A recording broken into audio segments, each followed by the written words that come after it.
unless you've been living under some sort of nicely double-glazed, manicured rock, probably know what's going on in the US with Roe v. Wade. So I just want to start this video off by saying to anybody who is affected by those laws and the loss of bodily autonomy, then I'm really sorry that your government is shit. To anybody in other countries that doesn't have access to safe and legal abortions, I am so sorry that that doesn't exist for you. I'm going to talk about books about abortion today. Why?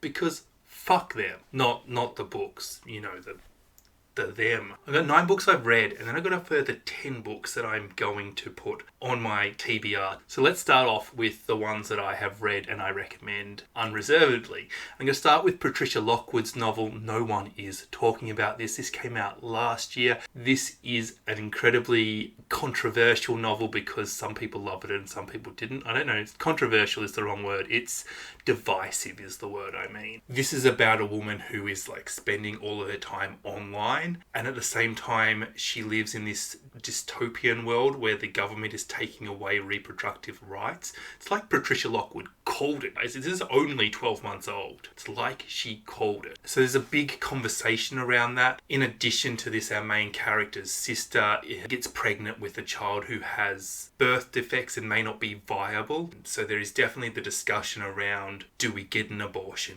in there? It's an incredibly sad and emotional book. It's weird because Lockwood is actually quite a funny writer naturally. She's clearly somebody that if you're friends with her, you want to invite her to the dinner party because she's going to make you laugh. She's sort of got that on the page, and then she's got this really emotional stuff on the page too.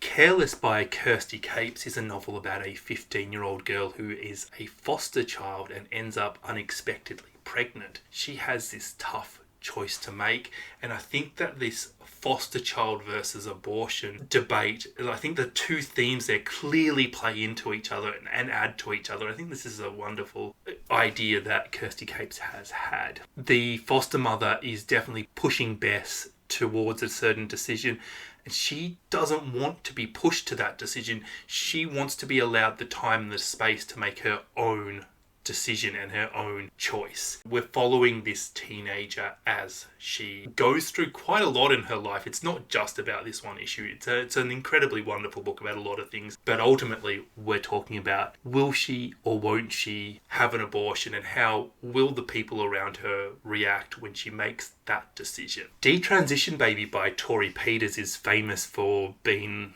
a book that really did a lot of service for trans authors to get them out there and to get people talking about them.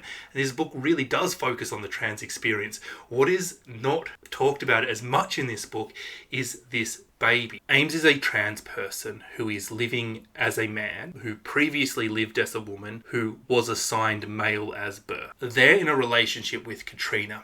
Because of all the hormones they've taken, they didn't think that they could get pregnant, but they impregnate Katrina. Ames then really struggles with this choice of becoming a father as somebody who is still in the trans identity. One of their solutions is to bring in Reese, who is a trans woman and the previous girlfriend of Ames. Katrina's like, well, we're quite early in our relationship. Do we want to have the baby or do we not want to have the baby? And like, I need your input, Ames. And Ames is sort of like, I don't want to make a decision. So ultimately you have that abortion issue through it. The Valley of Dolls by Jacqueline Susan. I think this is a chronically and criminally underrated book. This book, when it was released, became the best-selling book of all time. And I think because of the movies, it's somehow gotten this smutty feel for it. It's intensely feminist. It is so feminist. It is really centering the experiences that women have by following these 3 women in Hollywood and how they're exploited for their bodies and their labour. And as part of this, there is a lot of just quite typical experiences for women, including abortion in it. I think that this is such a good book, and I don't know why more people don't read this classic work, because it's so good. Guys, please go out there.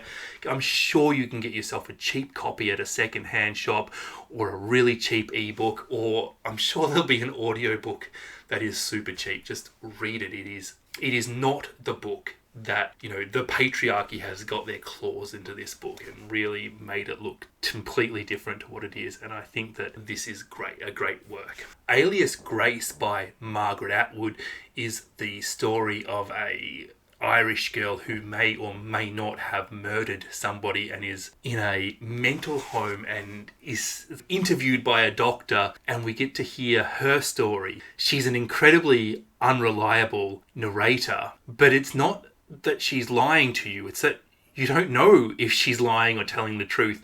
You don't know if she's manipulating you or if she's real. One of the characters ends up pregnant and is forced to take care of that, and we followed that process through what was quite illegal at the time, getting an abortion. I think it's a great character portrait, and it's a great example of the demonization of women and the shit that they have to go through in a historical fiction setting, and it's one of Atwood's best books. My Year of Rest and Relaxation by Tessa Moshfegh. This is a book about a girl who decides that she's just going to sleep. They're pretty much addicted to sleeping pills, and they'll go to any means to just have them. They have a friend which they chronically mistreat, and that friend is constantly asking for advice and not really getting the support they need. They end up pregnant and forced to make a decision about whether they will keep the baby or not.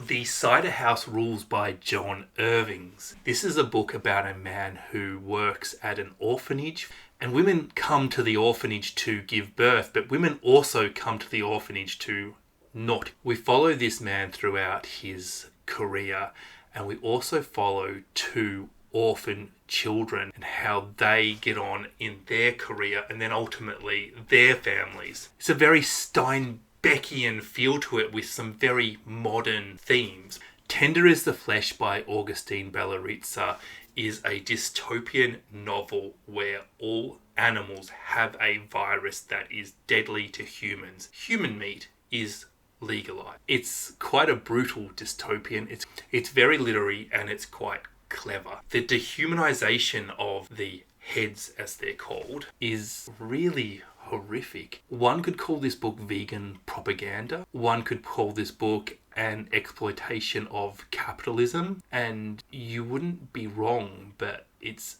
just, there's so much in this book. And part of this is how these heads who know what is in store for their children because they're humans try and abort the children. The Girl with the Louding Voice by Abi Dari is a novel based in Nigeria. It's essentially about the importance of education to achieve something as a woman in Nigeria, and it's a lovely coming of age story which does not shy away from any of the brutalities. Quite a lot of the brutalities involve men taking advantage of women.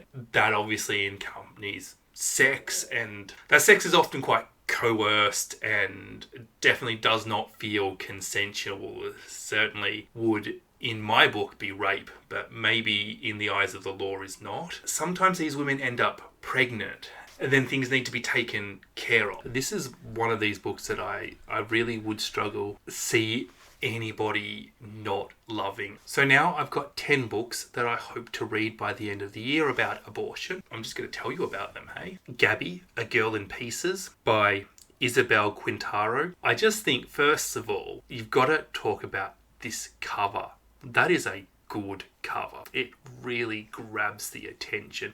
I don't know if I'd call this a pretty cover, but it's definitely jarring. Gabby's best friend Sydney is pregnant. Her father is addicted to meth, and her mother is also pregnant. Isabel Quintaro is a Mexican-American author. We can expect some themes of racism in this as well. It just sounds like a good book, and I can't get over that cover. Meridian by Alice Walker. Alice Walker, obviously famous for The Colour Purple. This book is described as a meditation on the modern civil rights movement. I think it's time for me to see what else Alice Walker has. The Mothers by Britt Bennett. It's actually a book that I DNF'd recently, and I said that it's the right book at the wrong time. So I hope to get back to it soon. It's a book about a girl in high school whose mother dies. They get together with the pastor's son, who is a budding football star, but they get injured and there is pregnancy involved and religious stress in this. That just sounds like it's going to be a mess in all the best ways. NW by Zadie Smith. This follows 4 characters in London. I think NW refers to a sort of a postcode region. I'm not really good with UK postcodes, but I'm sure if you are in the UK, you'll know what that means. And if you're not, let's just say it's an area in London covering a size. It deals with themes of classism, sexism, and ethnicity. Revolutionary Roads by Richard Yates. This is a modern classic. This is intended as an indictment of American life in the 50s. So I love anything that picks on. If you want to pick on the society that you live in, I am drawn to those books. Night Walking by Sarah Moss. In order to write a book, an historian moves to an island in the Hebrides. During a bout of insomnia, they discover the skeleton of a baby. All that while becoming a new mother. That just seems like the wrong time to discover the skeleton of a baby. I definitely know that I would prefer to discover the skeleton of a baby when I'm not invested in a baby. It sounds emotional, doesn't it? Just it's going to be good. And Sarah Moss is a great writer. A Book of American Martyrs, Joyce Carol Oates. This follows 2 families with very different beliefs and is discussing abortion. So I've got to assume that we're going to have maybe an unwanted pregnancy in each family and how the different families deal with it. I've also never read a Joyce Carol Oates, and it's something that I've been looking to remedy for quite some time. And this just seems like a perfect excuse to do it. Red Clocks by Lenny Zumas. In this imaginative novel, abortion is illegal in the United States. Imagine that. In vitro is banned, and the rights of life, liberty, and property is granted to every embryo. This then follows several different women as they navigate these accurate sounding laws, to be honest. Anybody that can put a vagina on the cover of their book and get it published has definitely got my back, because I love desexual. It's striking, isn't it? A Spark of Life, Jodie Picot. Never read a Jodie Picot, and this is another one of these authors that I definitely just want to try soon. This is about a man entering an abortion clinic and shooting people, and the aftermath of that. That sounds like a cheerful book. Finally, Alif Shafak, The Bastard of Istanbul. To be honest, Alif Shafak is a huge draw card for me because of 10 minutes and 38 seconds in this world, but also because I've read 3 of their books, and I have to say that they're very different, and I've not always liked all of them, so I find her a little bit of an enigma. This book is about an event in history that I know nothing about, the 1915 genocide of Armenians, and I don't know how abortion fits into this book, but I know it was on a list when I googled it, and I know that Alif Shafak was sued for writing this book, which definitely didn't do any harm to Salman Rushdie to have a fatwa against him in terms of sales, did it? That's all the books I'm going to talk about today. Again, I want to reiterate the message at the start of this. Deeply sorry and offended on your behalf of anybody who has had their bodily autonomy impinged upon by the state that they live in. That is disgusting and ignorant. But I would like to continue this in the comments. I'm only one booktuber. There's so many booktubers out there, and I know lots of them watch this channel. So put in your suggestions in the comment. Best books that talk about or contain or discuss or in some ways are related to abortions in the comment section. Guys, if you like this video, give me a thumbs up, because I'm definitely going to get some thumbs down from the haters. Make sure you hit subscribe, because I'm definitely getting unsubscribes from this video. And stay safe. And I'm going to delete any nasty comments in the comment section and ban anybody. So we're going to try and keep it nice and safe and supportive in the comment section, yeah? Have a good one. Bye.